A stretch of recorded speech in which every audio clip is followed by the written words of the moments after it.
We're back again. This is the Wednesday edition of Sports Tonight on your award-winning Channels Television right here in the city of Lagos. I'm Yemi Adebayo. There's a lot to talk about on the show tonight, so we're going to ask you to fasten your seatbelt as we take you on a ride that will take you to so many places in the world. And when we're done, we'll hope that you would have enjoyed everything that we're going to be bringing to you on the show tonight. There's football for you on the domestic scene. We'll do the post-mortem of the FIFA Under-17 Women's World Cup. Ghana still there, but Nigeria sadly crashed out in the group phase. We'll be talking to someone who knows a lot about women football, and we will try to look at the way forward for Nigeria. We'll also be talking about the Super Eagles. That's just what everybody wants to talk about at this moment. It's never been this good. You have to cast your mind back to probably 2 years ago, the last time we went away and got 3 points. We'll also look at the qualifiers in other confederations. We'll be looking at the South American zone tonight. We'll be looking at the results from there. We will also talk about football on the domestic scene, let you know what is happening, how the clubs are preparing for the new season. We'll talk about the coaches. We'll also talk about the administrators. We'll talk about all of that on the show. We'll also talk about what is happening in the league. Some information that you need to know about teams progressing and some things that have happened that you need to just sit back and relax to enjoy, or that we bring it to you on the show tonight. Let me pause a little and tell you that you're crucial, you are important to us, and we always want to have your feedback. We always want you to be a part of everything that we're doing. In case you're just joining us for the first time, this is how to be a part of the show. On Facebook, you can get across to us. There's Channels iPhone Sports. On Twitter, you can also let us know how you feel about some of the issues that we've raised on the program at Channels_Sports is, our handle, and you can also always tweet at us. It gets better. You can always read all our top stories on www.channelstv.com. You can view those stories on youtube.com/channelsweb. You can also go to m.channelstv.com. If you have iPad, iPhone, or BlackBerry, follow the prompt. You'll be viewing us live. It gets better. You can download the Channels TV app for Android, iOS, and Windows from their respective stores, all in a bid to view us live. Need I say that Channels TV is everywhere. We're global. You have no reason to miss out on anything that Channels Television has to offer. All right, let's get on with the show. Let's quickly talk about the Nigerian Air Force Games. That's what we'll be talking about on the show tonight. The Nigerian Air Force has announced that Katsina State is the venue of the 8th Nigerian Air Force Game, and is scheduled to hold from the 24th to the 29th of October. There was a briefing today, and in that briefing, we've been told that 650 athletes have already registered for the games. And of course, the games will be on medal scoring basis. There will be athletics, basketball, badminton, cross-country, football, golf, and handball. Others are squash, swimming, table tennis, lawn tennis, volleyball, and wrestling. All right? So let's listen to get more on this. Let's listen to the chairman of the National Air Force Games Organizing Committee, Air Commodore Charles Ogomwen. So we'll be back for more on Sports Tonight.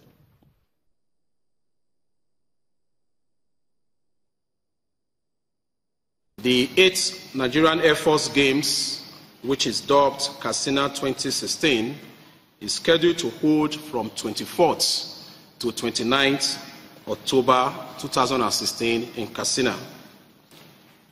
The objectives of the game is to promote participation in sports activities towards improving personnel physical fitness and also foster esprit de corps amongst Nigerian Air Force personnel.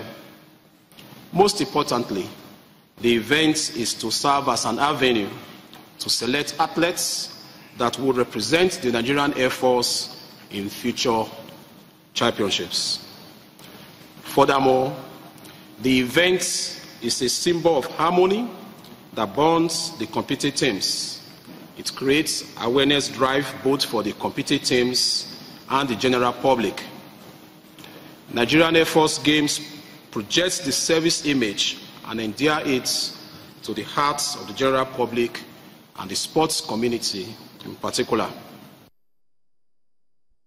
All right. We know there's a lot of discipline when it comes to sports, and that's why the military is always in the forefront of sports. So we'll be looking forward to that. Talking about the Nigerian Air Force Games. We said earlier that we're going to be talking about women's football tonight. We'll go to Abuja now and talk to the special advisor to the NFF president on women football. That's talking about Ari Awonibibe. Is live in our Abuja studio. Ari, good evening and welcome. Okay, Ari, let me quickly ask you. A lot of people are apprehensive. Women football. Some feel that there's a steady decline. I don't know if you agree with this. Some are basing their judgment on what has just happened to the Flamingos. I don't know if you agree that we're on a decline, but how do you respond to that when you hear it, when people start telling you that women's football in Nigeria seems to be on a steady decline? No, I won't agree with them. We will not use what happened to the Flamingos, in Jordan to buttress the fact that we're on a decline. No. Instead, we are in ascendancy because many years ago when we started women football in this part of the world, it used to be only one team, only one national team, and that's the Super Falcons. And through the efforts of individuals, and yours sincerely was in the forefront, and we were able to establish what was called Under 19. FIFA, played it at that level, the first one being in 2002 in Canada. Then 4 years after, they now graduated it to Under 20 and then established Under 17. And Nigeria has always participated. We're a big power in Africa, where we struggle is in the world. But if you can cast your mind back, on 3 occasions, these same Flamingos, have reached the quarterfinals. Okay. We've always done that in the past 12 years now. So what happened in Jordan is one of those things. You win some, you lose some. But the coach was experienced, but somewhere along the line, probably, by the time he turns in his technical report or whatever that transpired there, the technical department will be able to look at it and see, where he is. We have the abundance of talents in Nigeria, yeah. And I'm not a technical man, but I have been in this business for nearly 28 years today, following women football and promoting it and developing it and now administering it. Right. So there are 1 or 2 mistakes, people will do and they cost dearly. But then all boils down that, Nigeria, unfortunately, have been recorded as the poorest team in that competition.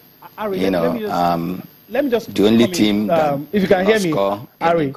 Let me just quickly come in so that I can ask you this. I do agree with you on some of the points that you've raised, but in aspects, in areas of coaching, player welfare, and discovery of talents, what can we do? What new things can we do? How can we improve on the things that we've been doing? Yeah, we have, the only way you can improve is that discovering these players right from their clubs, and there are a lot of club sites, in Nigeria, and we've been getting them and bringing them at that Under 17, and from Under 17 to Under 20, from Under 20 they graduate to play for the Super Falcons. There's no other way, than doing it that way. But then in the past, we used to draw some of these players right from primary to secondary schools. And the disconnect it is not the fault of Nigeria Football Federation. The ministries are being merged and demerged. Before, it used to be Ministry of Youth and Sports, Ministry of Education, Youth and Sports. Until we go back to that, okay, this disconnect must continue to be, because these players supposed to have started from their primary school days to the secondary school level. Then we get them at that. Okay. Most of these teams, other countries that come there, if you listen to the commentaries, some of us that happen to watch from down in the comfort of our homes, you hear when the commentators are saying, like a team Britain, teachers for some of those girls followed them all the way from Great Britain to Jordan. After playing in the night, they will have to do their class work. That's how it's supposed to be. Okay. But here, most of these under 17 come from secondary schools, and some of them, must have also been the junior or early senior secondary school, as we have it in Nigeria here. We have talent. Okay, the problem is that some of our coaches are lazy. And Ari, let me quickly ask you this, because we're pressed for time, and I just have to throw this in before we allow you go. A lot of people will ask you that, will the same fate, will the Falcons and the Falconets, what happened to the Flamingos, will that not happen to them? I don't know how optimistic you are. I mean, you probably know a lot more than we do here. But do you think that those teams will make early exits from the tournaments they will participate in? Not at all. Not at all, Yemi. I'm assuring Nigerians, that it's going to be a different kettle of fish, when we get to under 20. The first to less than a month now, they'll be going to Papua New Guinea. They are in camp.